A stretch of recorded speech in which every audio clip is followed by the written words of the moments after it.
अरे पढ़ने वालों, कैसे हो बच्चों, कैसे हो? पढ़ाई कर रहे होंगे ज़बरदस्त तरीके से, एग्ज़ाम आने वाले हैं, पढ़ाई भी कर रहे होंगे आप लोग। दोस्तों आज का जो टॉपिक है, जैसे कि आप देख पा रहे होंगे, हाउ टू क्लियर बैकलॉग्स।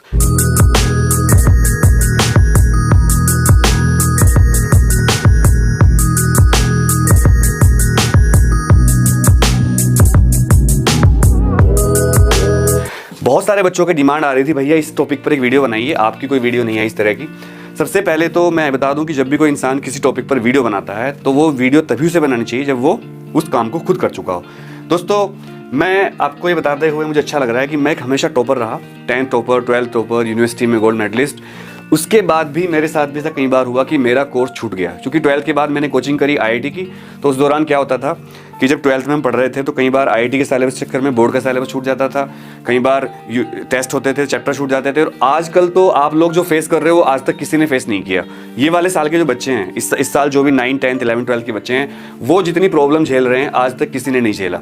इस वीडियो को बनाते हुए हो सकता है मैं थोड़ा सा कभी थोड़ा सा टाइट हो जाऊँ, थोड़ा हार्श हो जाऊँ आपके लिए, तो आपको बुरा भी लग सकता है, झेल लेना। और भाई ईमानदारी की बात करने के लिए थोड़ा सा आदमी को स्ट्रिक्ट होना पड़ता है। तो आज का टॉपिक है हाउ टू क्रिएट बैकलॉग्स। इस वीडियो को शुरू करते हैं और आपको ऐसे ऐसे पॉइंट्स बताता हूं कि आप बैकलॉग कैसे क्लियर कर सकते हो। सबसे पहली बात करेंगे कि बैकलॉग होते क्या हैं। देखो भाई, बैकलॉग का मतलब क्या है? बैकलॉग का मतलब होता है दोस्तों, जब हम पढ़ते हैं तो उस दौरान क्या होता है, कुछ चीजें छूट जाती हैं हमारी। वो तो हमारी केयरलेसनेस से भी छूट सकती हैं, या कुछ हम मजबूरी हो सकती है। इस साल तो मजबूरी काफ़ी है। मान लो आपके स्कूल के टीचर हैं, वो ऑनलाइन क्लास दे रहे हैं। आजकल की अगर बात करें, ऑनलाइन क्लास दे रहे हैं, आपके पास डेटा खत्म हो गया, आपका डेटा ही नहीं है, ठीक है। या आपका फ़ोन घर में एक ही है, एक फ़ोन है, एक फ़ोन से दीदी या भाई क्लास ले रहे हैं, आपके पास फ़ोन नहीं है उस टाइम, या घर में बहुत शोर हो रहा है, या बहुत सारी दिक्कतें हो सकती हैं। ये तो इस साल की बात। लेकिन ये वीडियो मैं केवल इस साल के लिए नहीं बना रहा हूँ, हमेशा के लिए बना रहा हूँ, जिससे सबको समझ में आए। अच्छा, कई बार क्या होता है कि हम पढ़ नहीं पाते, ट्यूशन छूट जाता है हमारा, हम उस दिन जा नहीं पाते, कुछ भी हो सकता है। तो बैकलॉग क्लियर करने का तरीका क्या है वो आज हम डिस्कस करेंगे। तो मैंने आपको बता दिया, बैकलॉग का मतलब होता है वो चीज़ें जो आपकी छूट जाती हैं पढ़ते हुए। दोस्तों सबसे पहले, अगर आप कोई भी काम करना चाहते हो लाइफ में, कुछ भी काम करना चाहते हो, तो तुम लोगों को ये बात समझ में आनी चाहिए, डोंट स्ट्रेस आउट। अगर कामयाब होना है या कोई भी काम पूरा करना है तो कभी भी आपको स्ट्रेस नहीं लेनी है, मतलब टेंशन नहीं लेनी है। क्यों भाई? टेंशन लोगे ना तो हमारा दिमाग टेंशन लेने के दौरान काम करना थोड़ा सा कम कर देता है, और जितनी टेंशन बढ़ेगी, स्ट्रेस बढ़ेगा, उतना ही आपका दिमाग भी काम करना क्या कर देगा, कम कर देगा। तो स्ट्रेस नहीं लेनी है, स्ट्रेस से बचना है और पॉजिटिव रहना है। मैं कर लूंगा, मैं कर लूंगा, ये आपको ध्यान रखना है। मैं कर लूंगा, I can do it, I can do it, ये आपको हमेशा अपने मन में रखना है। मैं कर लूंगा, मैं इसको कर सकता हूं, ये जब तक आपके अंदर सोच रहेगी तब तक आप हमेशा पॉजिटिव एटीट्यूड के साथ उस काम को कर लोगे। जहां भी स्ट्रेस में आए, स्ट्रेस में आते ही 90% लोगों की काम करने की शक्ति घट जाती है। तो ये आपको ध्यान रखना है कि आपको कभी भी स्ट्रेस में नहीं आना है। Next, stop planning. हम क्या करते हैं, जब हम बैकलॉग आ जाता है तो हम बहुत सारे डे ड्रीमिंग करने लगते हैं। कल से करूंगा, आज सुबह से करूंगा, फोड़ दूंगा, ये कर दूंगा, वो कर दूंगा। अच्छा, हम ऐसी वीडियो देख लेते हैं बहुत सारी जिसमें बताया जाता है कि तुम फोड़ दोगे, तुम तोड़ दोगे, तुम फोड़ दोगे, तुम कर दोगे। ठीक है, तुम कर दोगे, मोटिवेट होना भी जरूरी है। लेकिन इससे क्या होता है, हम बहुत सारी प्लानिंग करने लगते हैं, हम बहुत सारी प्लानिंग करने लगते हैं और एग्जीक्यूट नहीं कर पाते, इसको एग्जीक्यूट नहीं कर पाते। क्योंकि आपका दिमाग क्या होता है, हमारा ब्रेन ना एक अलर्ट जनरेट करता है जब कोई काम नहीं होता। तो आपके ब्रेन ने अलर्ट तो जनरेट कर दिया, लेकिन हुआ क्या कि उस अलर्ट के बदले में आपने बहुत सारी प्लानिंग कर ली बस, और उस प्लानिंग करने में आप बहुत थक गए। और जब आप थक गए तो आपके ब्रेन को लगता है कि आपने वो काम कर लिया। जब आप बहुत ज्यादा प्लानिंग कर लेते हो किसी चीज की, तो आपका ब्रेन क्या सोचता है कि वो चीज आपने कर ली, और फिर आप वो काम एक्चुअल में करते ही नहीं, बस प्लानिंग में रह जाते हो। आज प्लानिंग करी, नहीं कल से करूंगा, फिर कल पहुंच गए, फिर परसों, फिर एग्जाम आ गया, बस फिर सब गड़बड़ हो गई। तो पेरेंट्स को लगेगा, यार तू बैठा तो पूरे दिन रहता था भाई, तेरे नंबर आते नहीं है। अच्छा, पेरेंट्स आजकल ताने भी मारते हैं बच्चों को, अरे कुछ नहीं करता है, बेकार है, बैठा रहता है, गेम खेलता रहता है। क्योंकि देखो भाई, सब रिजल्ट देखते हैं, आउटकम देखते हैं। आप कुछ भी कर रहे हो, कितने परेशान हो, उससे किसी कोई मतलब नहीं है। तो प्लीज प्लानिंग करना जरूरी है। इसका मतलब ये नहीं कि प्लान करना बंद कर दो, प्लान करो, छोटे छोटे प्लान करो, प्लान करो, एग्जीक्यूट करो, फिर करो, फिर जो वो काम हो जाए आपका जितना आपने सोचा था, फिर उसके बाद का प्लानिंग करो। आप क्या सोचते हो, सारा प्लानिंग एक साथ कर लूंगा, math, physics, chemistry, science, English, Hindi, SST, सारा प्लानिंग एक साथ कर लिया और भाई बस कल से करूंगा, फिर थोड़ा प्लान छूट गया या हो नहीं पाया, फिर आप दूसरा प्लान बनाने लगे। इस तरह प्लान बनाते बनाते आपका सारा टाइम वेस्ट हो जाता है। तो आपको इस तरह नहीं करना है, आपको छोटे छोटे प्लान बनाने हैं, एग्जीक्यूट करने हैं, फिर प्लान बनाने हैं, फिर एग्जीक्यूट करने हैं, छोटे छोटे स्टेप्स में आपको चलना है। तो बैकलॉग पूरा करने का ये भी एक तरीका होता है। नेक्स्ट, अच्छा, बैकलॉग का मतलब क्या होता है? आपका सिलेबस है। आपको सबसे पहले बैकलॉग क्लियर अगर करना हो तो कई बार ना हम सोचते हैं कि हमारा बहुत सिलेबस छूट गया है, बहुत ज़्यादा, हम बहुत फिक्र में आ जाते हैं, लेकिन एक्चुअल में उतना सिलेबस छूटता नहीं है हमारा। तो आप क्या करो, अपना सिलेबस जितना भी आपको दे रखा हो उस सिलेबस को आप प्रिंट कर लो बड़े बड़े फॉन्ट में। ये आप ध्यान रखो कि आपका सिलेबस बड़े फॉन्ट में होना चाहिए आपके पास। लार्ज फॉन्ट में कोई भी चीज़ प्रिंट होती है तो ब्रेन उसको टेक इट ईजी लेता है, टेक इट ईजी। आप कभी वो करना एक्सपेरिमेंट, जब आप खुद के नोट्स लिखते हो तो वो आपको इजी लगते हैं और दूसरे के पढ़े हुए नोट्स आपको थोड़े लिखे हुए नोट्स मुश्किल लगते हैं। इसलिए मैं हमेशा कहता हूँ कि आपको यूट्यूब पर या कहीं से भी टेलीग्राम से नोट्स मिल रहे हो तब भी आप थोड़ी मेहनत करो और उन नोट्स को एक बार अपनी हैंड राइटिंग में लिख लो। चलो मानते हैं आप इतनी मेहनत नहीं करना चाहते, आपके अपने नोट्स नहीं है, तब भी आप उन्हीं नोट्स को अपने हाथ से एक बार लिख लो तो वो आपको जल्दी समझ में आएंगे। और कोशिश करिए कि आपका फॉन्ट बड़ा हो। अरे पढ़ने वालों, अपने नोट्स हाथ से लिखे हुए जो होते हैं उनको ब्रेन ज़्यादा पढ़ता है, उनको ब्रेन अच्छी तरह समझता है और वो आपके ज़्यादा काम आते हैं।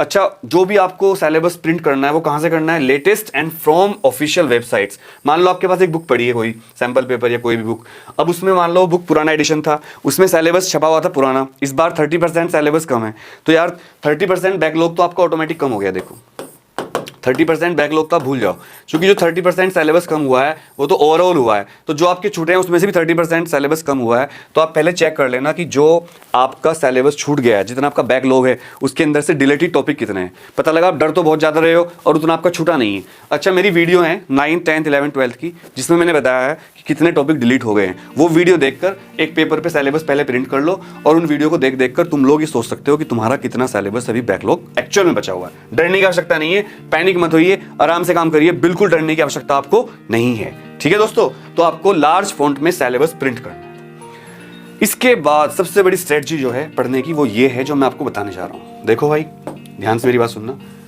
आपको क्या करना है, आपको अपने सिलेबस को मार्क करना है।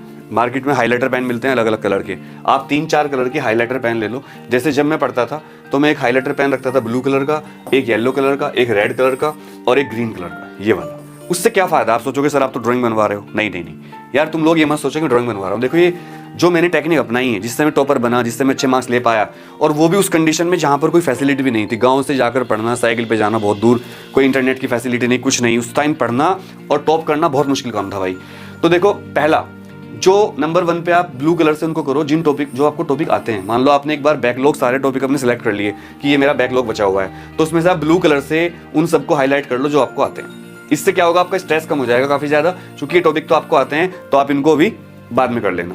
दूसरे आते हैं हमारे topic you have little knowledge. कुछ ऐसे टॉपिक होते हैं जो हमें थोड़े थोड़े पता होते हैं, उनको आप पीले कलर से मार्क कर लीजिए। अच्छा, तीसरे टॉपिक सबसे खतरनाक ये होते हैं जो आपको बिल्कुल नहीं आते, उनको आप रेड कलर से हाईलाइट कर लो। हाईलाइटर पेन सबको पता होगा, कमेंट करके बता देना किसी के पास हाईलाइटर पेन हो तो, और ये बता देना आपके पास कौन से कलर का हाईलाइटर पेन है। अच्छा, चौथे नंबर के होते हैं most recruiting topics in previous years exam. इनको आप ग्रीन कलर से मार्क कर लो। पिछले सालों के, जैसे मैंने सैंपल पेपर बताया आपको, ओसवाल के सैंपल पेपर हैं, दिशा पब्लिकेशन के सैंपल पेपर हैं, जिनको मैंने रिव्यू किया था, बहुत अच्छे सैंपल पेपर हैं। उनसे आप ये पता लगा सकते हो कि ज्यादा से ज्यादा कौन से क्वेश्चन पिछले सालों में आए हैं, उनको आप ग्रीन कलर से मार्क कर लो। इससे क्या फायदा होगा आपको, आपका क्लासिफिकेशन हो गया भाई, ये तो मुझे आते हैं, इनको तो मैं कभी भी कर सकता हूं, ये मुझे थोड़े बहुत आते हैं, ये मुझे बिल्कुल नहीं आते, और ये बहुत बार आ रहे हैं। तो आपको करना क्या है, जो आपको बिल्कुल नहीं आते उनके लिए आपको एक्सटर्नल हेल्प लेनी है। एक्सटर्नल हेल्प क्या होती है? एक्सटर्नल हेल्प मतलब किसी टीचर से हेल्प लेना। अब वो टीचर हो सकता है कोई फिजिकल हो, आजकल तो ऑनलाइन, मतलब लॉकडाउन में तो आप किसी से मिलो ना तो बेटर है, तो हो सकता है वो टीचर आपका कोई ऑनलाइन टीचर हो, या आप यूट्यूब से उसकी हेल्प लेना चाह रहे हो कहीं से, यूट्यूब से आपको कोई टीचर, आप कोई चैनल फॉलो करते हो, जैसे मैं भी पढ़ा रहा हूँ आजकल यूट्यूब पर, बहुत सारे अच्छे अच्छे टीचर हैं, उनसे आप पढ़ सकते हो, तो इनको क्लियर कर लो। अच्छा, उसके बाद वो टॉपिक होते हैं जो आपको थोड़े बहुत आते हैं, थोड़े बहुत नहीं आते। मेरा एक्सपीरियंस ये कहता है कि इनको आप अगर एक बार रीड कर लो टॉपिक्स को एनसीईआरटी से, अपने नोट से, तो समझ में आ जाते हैं ये वाले टॉपिक, तो ये भी क्लियर हो गए। अब ये टॉपिक जो हैं, जो आपको अच्छी तरह आते हैं, बिल्कुल बढ़िया तरह, इनको आप लास्ट के दिन पढ़ सकते हो, आराम से रिवाइज कर सकते हो, इनकी कोई दिक्कत नहीं है। और जो टॉपिक बार बार आ रहे हैं वो इससे भी कनेक्ट हो सकते हैं, जो आपको आते हैं, हो सकता है आपको थोड़े बहुत आते हो या बिल्कुल ना आते हो, तो सबसे पहले आपको इनको कवर करना है जो बार बार आ रहे हैं। जिस चैप्टर भी आप पढ़ रहे हो उस चैप्टर के क्वेश्चन पता लगा लो कि इस चैप्टर से बार बार टॉपिक कौन से पूछे जा रहे हैं, उनको कर लो। टू मच स्ट्रेस मत दो कि मैं तो बहुत बड़ा टॉपर बन जाऊंगा एकदम से, अपने आप को ज्यादा, मतलब अपनी हिम्मत से बाहर, औकात से बाहर मत जाओ। पहले वो चीजें करो जो बार बार आ रही हैं, उसके बाद जो बिल्कुल नहीं आती, उसके बाद जो थोड़ी बहुत आती हैं, और लास्ट में जो आपको बिल्कुल अच्छी तरह आती है उनको आप कर सकते हो। ठीक है, क्योंकि ये तो फसल हमारे खेत में पड़ी है, इसको तो हम कभी भी उठा सकते हैं। इसके बाद जो है, ये मैंने वही एक्सप्लेन किया है, जो आपको अच्छी तरह आती हैं उनको भी छोड़ दो, बाद में करेंगे, जो आपको आता है उनको बाद में करेंगे। ये आप ध्यान से देख लीजिए। Things you have little knowledge, revise and learn then. मैंने बताया था कि इनको आप थोड़ा बहुत रिवाइज करके समझ में आ जाएंगी आपकी। थिंग्स यू डोंट नो, जो आपको बिल्कुल नहीं आती, इनको पहले करना है आपको, और इनके लिए एक्सटर्नल हेल्प की जरूरत पड़ेगी आपको, चाहे वो यूट्यूब चैनल हो, ऑनलाइन क्लास हो, या फिर कोई टीचर हो, भैया हो, दीदी हो, आसपास होते हैं ऐसे लोग जो आपकी हेल्प कर सकते हैं। या आप डाउट मुझसे भी पूछ सकते हो अपने, जो भी आपको फिजिक्स में कोई डाउट हो तो आप इसी वीडियो कमेंट में बता देना, भैया मुझे इस टॉपिक से डाउट है, मैं आपको बता दूंगा। अच्छा, इसके बाद आते हैं मोस्ट रिकरिंग टॉपिक्स, मतलब जो सबसे बार बार आते हैं। रिकरिंग का मतलब होता है बार बार, जिनकी फ्रीक्वेंसी ज्यादा हो। Read questions papers and mark them for extra focus, मतलब इनको आपको ग्रीन से हाईलाइट करना है और इनको आपको बार बार पढ़ते रहना है टिल योर एग्जामिनेशन, क्योंकि इनमें से ज्यादातर क्वेश्चन आपसे पूछे जाएंगे। लेकिन सबसे बड़ी बात होती है कि आप डिटरमाइंड हो, आपको ये विश्वास हो कि मैं कर लूंगा। सबसे पहली बात होती है सेल्फ कॉन्फिडेंस, नहीं तो भाई कुछ नहीं होगा फिर। प्रेजेंट लेसन्स ऑफ क्लास, मतलब क्या है इसका? देखो, सबसे बड़ी जो प्रॉब्लम आती है बैकलॉग खत्म करने में, वो एक कंफ्यूजन होता है तुम लोगों के अंदर। तुम लोग सोचते हो दो तरह के बच्चे होते हैं। एक बच्चा होता है पप्पू बच्चा। पप्पू बच्चा क्या सोचता है कि मैं अभी जो क्लास में चल रहा है उसको कर लेता हूं, अभी जो चल रहा है, और जो बैकलॉग है उसको छोड़ता चला जाता है। इससे क्या नुकसान होता है? उसका अभी जो चल रहा है वो कम समझ में आता है, क्योंकि उसको पीछे नहीं करा हुआ है। चैप्टर ना आपस में कनेक्टेड होते हैं, खासकर फिजिक्स में अगर देखा जाए तो आगे का चैप्टर पीछे से कनेक्टेड होता है। तो जो अभी चल रहा है वो तो पढ़ रहा है वो, लेकिन पीछे का उसको समझ में नहीं है, तो ये भी समझ में कम आएगा, ये दिक्कत होगी। अच्छा, एक बच्चा होता है गप्पू बच्चा। गप्पू बच्चा क्या करता है? गप्पू बच्चा ना पीछे का पढ़ता रहता है, टाइम टेबल बनाकर पीछे का पढ़ता है और आगे का छोड़ता रहता है। वो सोचता है पहले पीछे का पढ़ लूं तो आगे का समझ में आ नहीं रहा मुझे, तो इसको बाद में कर लूंगा। अच्छा, इसको बहुत नुकसान होता है, आगे का ये पीछे का पढ़ने के चक्कर में आगे का भूल जाता है, फिर इसका बैकलॉग जो पहले था वो भी, और जो आगे अब चल रहा है वो भी सारा छूट गया इसका। तो गप्पू बच्चा यहाँ पर बहुत नुकसान में रहता है, इससे अच्छा तो पप्पू ही है। अब सही प्लान क्या है? दोनों से बेटर क्या है? दोनों का मिक्स, दोनों को मिक्स कर दीजिए, प्लस कर दीजिए। क्या?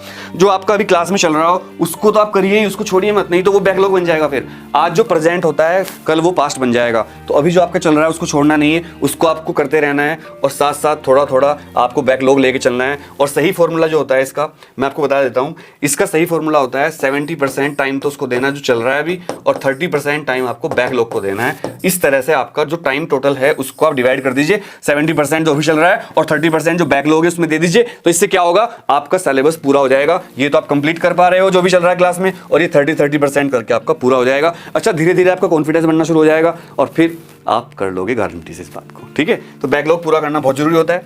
नेक्स्ट, एक जो मैंने देखा एक्सपीरियंस करने से पहले, मैंने इस वीडियो को बनाने से पहले काफ़ी सोचा, काफ़ी रिसर्च करी, और बहुत सारी वीडियोस भी मैंने देखी इस टॉपिक पर जो बनी हुई हैं। तो उन टॉपिक्स में क्या है, कुछ वीडियो बना रखी है ऐसे बच्चों ने जो भी खुद ही 12th करे हुए हैं, 10th करे हुए हैं, तो उनको भी एक्सपीरियंस नहीं है, पर उनकी वीडियो भी इंपॉर्टेंट है क्योंकि वो अभी अभी निकले हैं स्कूल से, तो उनको पता है प्रॉब्लम क्या आती है। तो जो वीडियो ऐसे बच्चों द्वारा बनाई गई हैं या ऐसे जूनियर्स के द्वारा बनाई गई हैं जो अभी अभी कॉलेज से निकले हैं, स्कूल से निकले हैं, उनकी वीडियो इसलिए अच्छी है क्योंकि वो प्रॉब्लम जानते हैं आपकी, लेकिन उनको एक्सपीरियंस नहीं है, उनको पता नहीं है एक्चुअल में क्या होना चाहिए। अच्छा, कुछ ऐसी वीडियोज़ हैं जो दूसरी वीडियो की नकल करके बनाई गई है, तो मैंने सोचा यार कुछ नया बनाएं, कुछ ओरिजिनल बनाएं।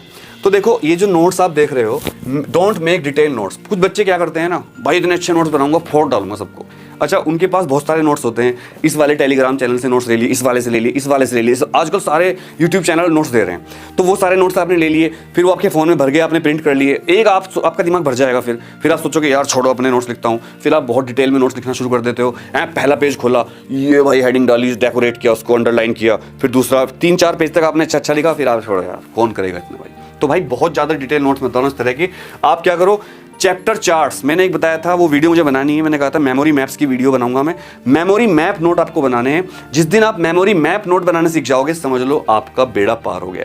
चैप्टर नोट्स का मतलब होता है शॉर्ट, नोट्स का मतलब ये नहीं होता कि पूरी बुक को दोबारा लिखोगे, वो बुक तो पहले से लिखी हुई है, फिर तो आप वही बुक पढ़ लो पूरी। नोट्स का मतलब होता है कि वो नोट्स आप दोबारा लिखोगे इस तरह।